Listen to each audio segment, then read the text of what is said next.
Hello YouTube vacuum enthusiasts. So I am back with a video with some significant channel updates. And the first one you can see right in front of you, I have finally built a wooden airflow and suction box. Now, this is a two-chamber design kind of based off of the one that VacLab did. And as you can see, I have my Auric XL21 sealed down to it. Now, you may be wondering, why do you have that sealed down, since I already did very detailed airflow measurements with it. But I have that down because I want to do some testing with the GM8901 there to see what kind of measurements we're getting, to compare them to our measurements from the cardboard airflow box. Now I also have the XL21 there because a new accessory I got is this. This is a HoldPeak HP856A anemometer, and you can see the larger detection vane as compared to the GM8901s right there. So obviously this one is able to show a live CFM measurement, let's turn the light on there, without the need for a calculation. So that'll be much nicer. The issue is though, is that the hole in the airflow box is 2¼ inches in diameter. That fits that vane for the GM8901 perfectly. And it also fits this suction gauge perfectly. This has a diameter of about 2½ inches right here, so this fits perfectly. However, this detection vane for the HP856A is about 2¾ inches in diameter. So this does not fit perfectly over that hole. So we're gonna have to do some calibration and playing around with this conversion factor in order to get accurate measurements when compared to what we're getting with the GM8901 that we start with. So that's my new anemometer setup, but I also have finally a current meter right here. So you'll be able to see live when I'm testing machines, airflow or suction, what the voltage under load is, the wattage, and the current. I'll switch between those. I should have a 2-camera setup where I can put it in the upper left part of the screen, but I finally have a current meter. I also finally got around to getting a tachometer so I can measure brush roll speed. So I will be doing that for this Auric in the video just to get some initial measurements. And you can see it comes with the reflective tape right there to test the brush roll speed. So a digital tachometer right there. So those are pretty much the new things I've got in addition to the new airflow box I built, obviously. And so we're going to be doing all the calibration stuff. We'll do a suction test and a brush roll speed test with the Auric. And then our final thing will be actually destroying our old cardboard airflow box, because obviously I don't need this anymore. This new wood one for airflow and suction will serve me perfectly well. So I've come up with kind of an interesting way to destroy this box that you will see at the end of the video. But let's go ahead and get started with measuring getting some baseline numbers for the Auric from the GM8901, which, like I said, fits perfectly in that hole, and it's all very well sealed. And I do have the weather stripping, like I had on my last box, sealing the back of the nozzle. But here we go. Let's get the anemometer set. The first test will be with a bag in and brush roll on.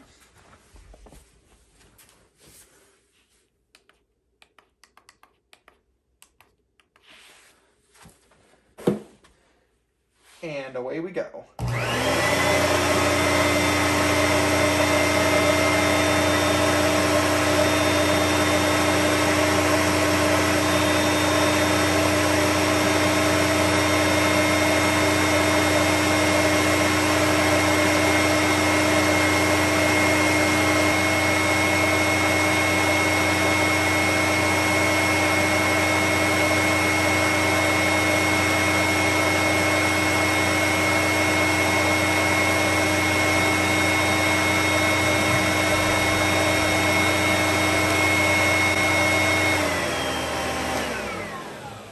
Alright, so as you probably saw on screen, the 3779 converts to 98.62 CFM.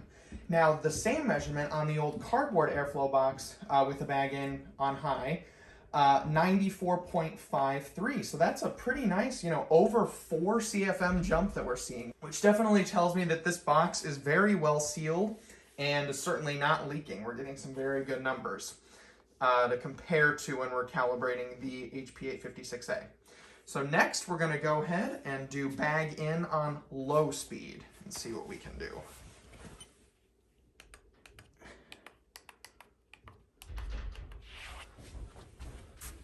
Here we go.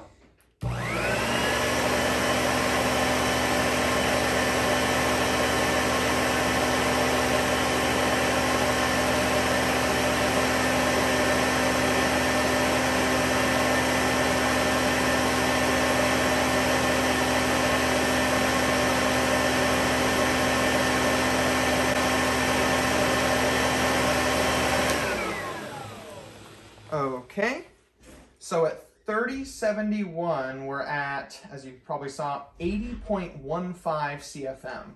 Now compared to the cardboard one, which was at 75.01, that's about a 5 CFM increase. So we're getting a pretty consistent 4 to 5 CFM increase, which, like I said, is a very good sign. So let's go ahead. We've got 2 more measurements to do. We're going to go ahead and take out the bag and do a high and a low speed.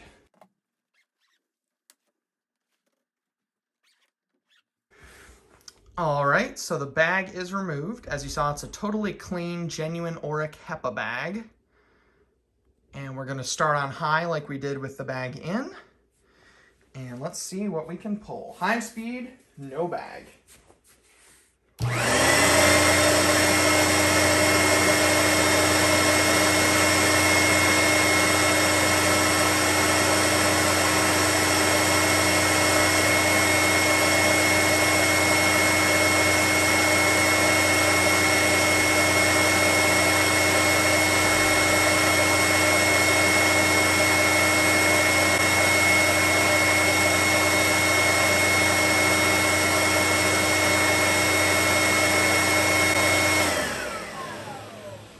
That's probably the highest measurement we're going to get from this machine, but at 3878, that's 101.2 CFM. So we've actually broken through the 100 CFM barrier with this XL21, which is very impressive, obviously with no bag in. But let's go ahead, reset the GM8901 for our final measurement with this anemometer, and do low speed with no bag.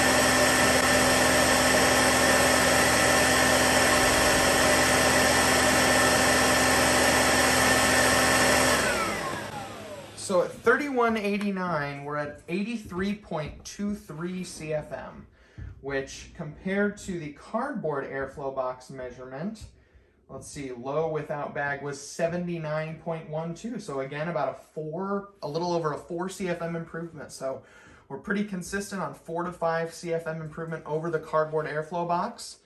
So next up, we're gonna go ahead and switch out the GM8901 in favor of this HoldPeak HP856A. We're going to tape it to the hole and mess around with some conversion factors in order to see what gets us closest to those results. So give me a moment and I'll be back with the HoldPeak. Okay, so we've got the HoldPeak hooked up to, let me zoom in there, the inlet right there. And I did switch the sides so there can be some glare so you can actually see the numbers, because annoyingly the backlight, once you turn it on, it shuts off after 7 seconds. So it's not really a permanent thing, but I will crop in on the video once we have the final measurement so you can see it. But I've got the conversion factor of 0.028 on there. And after a lot of testing off camera, kind of hovering between 0.028 and 0.029, 0.028 seems to match the GM8901 closer, but we're obviously going to do some final tests here just so we can see the error rate and see how close we are. So Starting off just as we did with the original anemometer, bag in on high. Let's see what sort of CFM number we can get.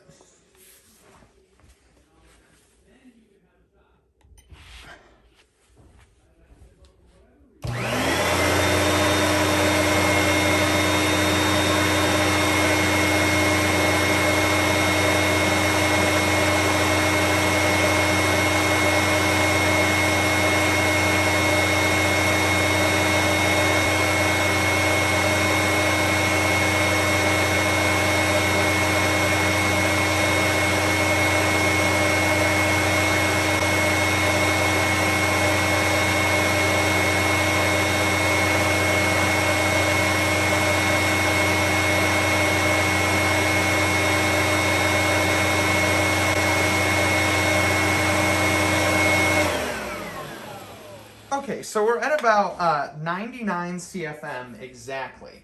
And keeping in mind that we got 98.63 last time, let's go ahead and calculate the error rate. So we have 99.0 minus 98.63 CFM. That's a 0.3 CFM increase. And then we'll take that out of our target value and move the decimal there.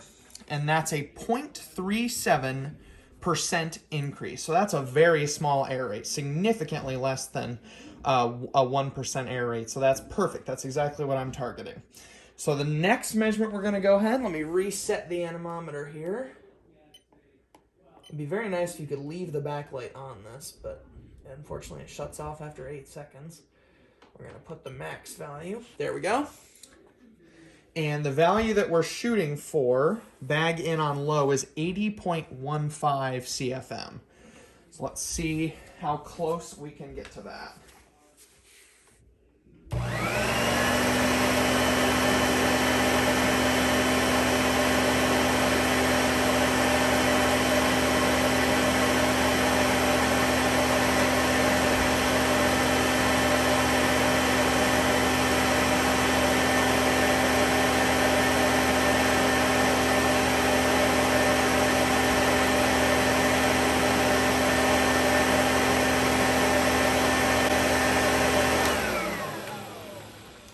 Okay, so it's 79.35. And remember our target was 80.15. So let's go ahead. 80.15 minus 79.35. We have a 0.8 CFM drop compared to where we should be. And then out of 80.15, and we'll move the decimal there. That's a 0.99, so a or call it a 1% error rate there. So that's good. We had a 0.37 or so high, and now we have a 1% low. So it looks like we're doing pretty good with the 0.028 conversion factor, but almost exactly a 1% error rate out of bag in on low. So now let's go ahead and take the bag out and do our 2 more measurements, see what our percentage errors are looking like here.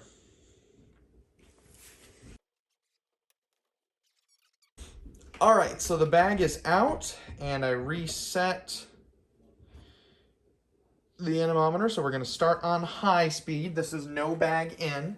And if you remember, the value we're going for is 101.21 CFM from last time. That's the one we got with the GM8901. So let's see how close we can get to that.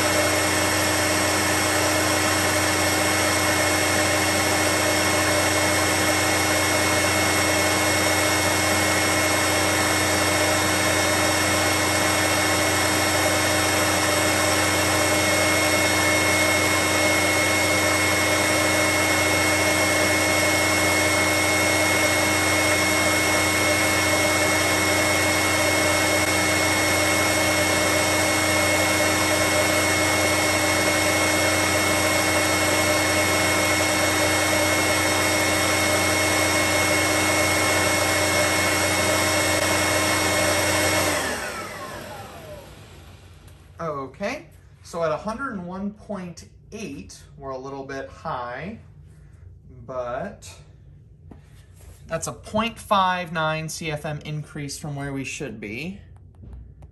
Let me move the decimal there. But a 0.58% increase. So it looks like we're getting pretty, close to almost exact, definitely within a 1% error rate. We haven't gone over that yet. But we still have one final measurement, obviously no bag in on low speed. And the value we're going for is 83.23 CFM from the GM8901. So let's see how close we can get here. Got the anemometer reset, so low speed, no bag.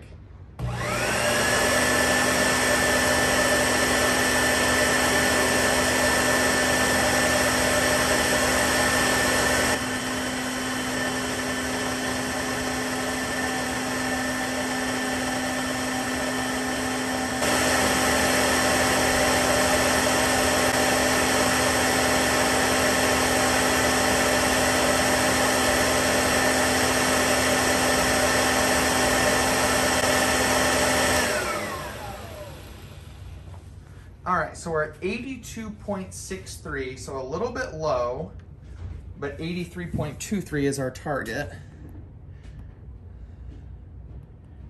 0.63, so that's a 0.6 CFM drop, and then out of where we should be, 83.23. Move that decimal, and that's a 0.72% low, 0.72% drop, I should say, error rate from where we should be. So pretty consistent. We had two measurements on the low side, two measurements on the high side, all within 1%, and most of them significantly within 1% of an error rate. So I think for this anemometer, the 0.028 conversion factor, at least for my setup, yours may vary, but I think that 0.28 conversion factor is right where we should be. We'll be within a 1% error rate every single time. So I'm very confident to start using this anemometer for future vacuum tests. The only thing I would say is I really, really wish there was a way to keep the backlight on. The GM8901 even has a way to keep the backlight on. So if any of you know of a way that I'm able to plug this into the computer or hold or some combination of buttons to keep that backlight on for longer than the 8 seconds, definitely leave that in the comments because I would very much appreciate it. So let's go ahead and move on. We've obviously can finally do suction tests. So let's see what this Auric can pull, and then we'll also do a Brushroll speed test before the grand finale of destroying the cardboard airflow box. So suction test, here we go. All right, so I apologize for the close-up, but I want you to be able to see the gauge here. But this is my Marshalltown suction gauge. And we're gonna go ahead and try some measurements on low and high, see what kind of suction we can get out of this XL21. Not expecting anything huge, because obviously this is a direct air machine and Aurics have a ton of felt seals and stuff that don't really make a great seal for suction. Great airflow as we've seen, but not so great for suction. But let's go ahead and see what we get starting on low speed.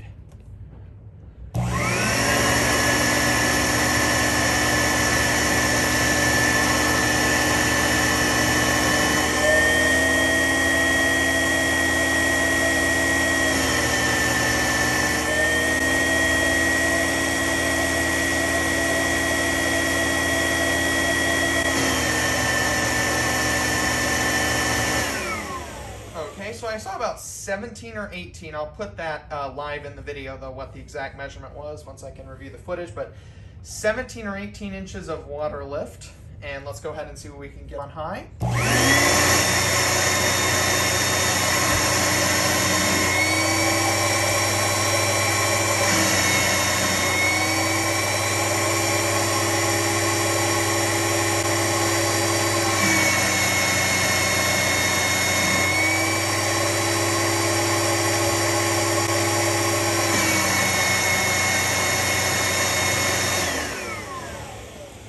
So I'm pretty sure I saw 22, but again, I'll put the real number in the live video.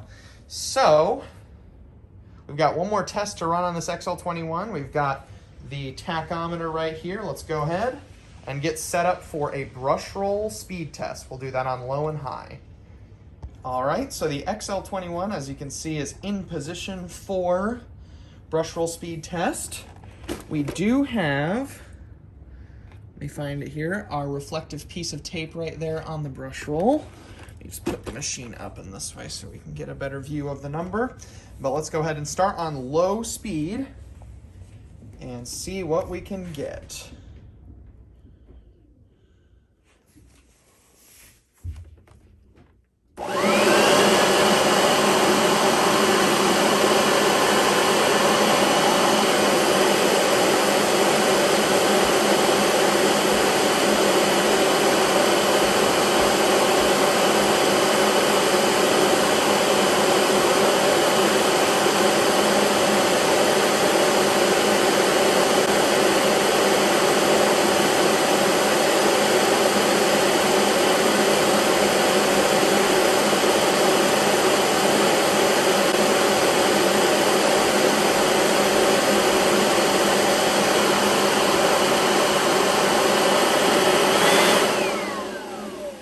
So I saw it peak at about 4582 RPM. So I honestly don't really know if that number is good or bad, but for 4582 RPM, I'm sure as I test more machines with this, I'll be able to start comparing values.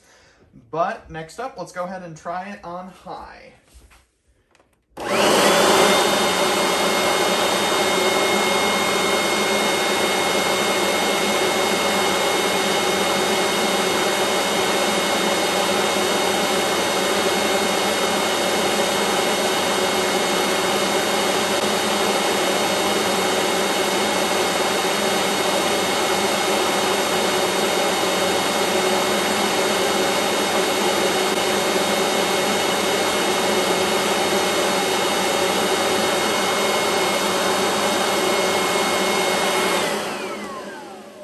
So 5580 RPM on high. This machine does have a new belt, I forgot to mention that.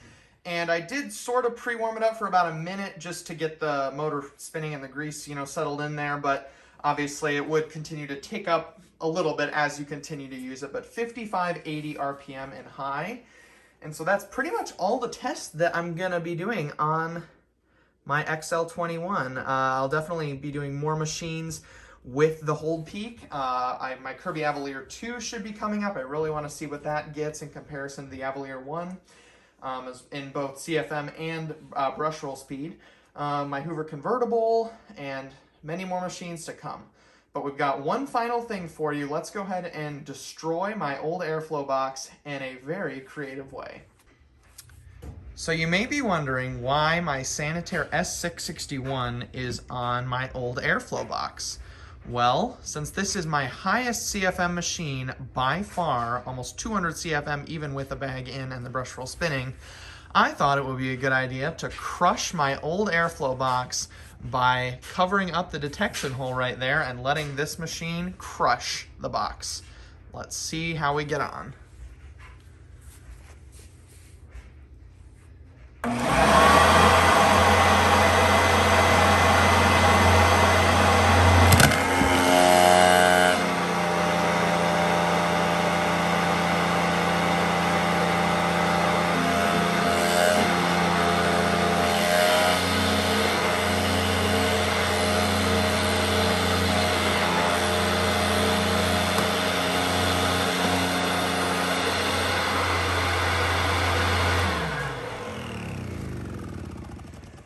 So as you probably heard, you could hear the Vibra groomer start hitting the box once it crushed.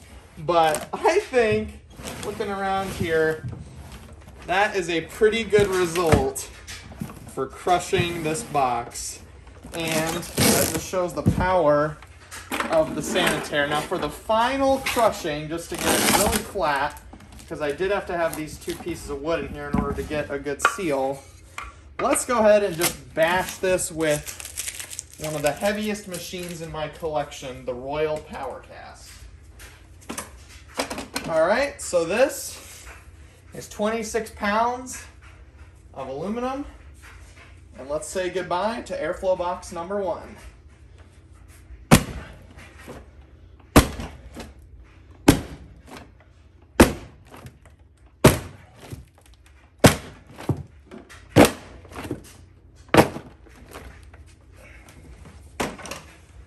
All right, so I think it's pretty safe to say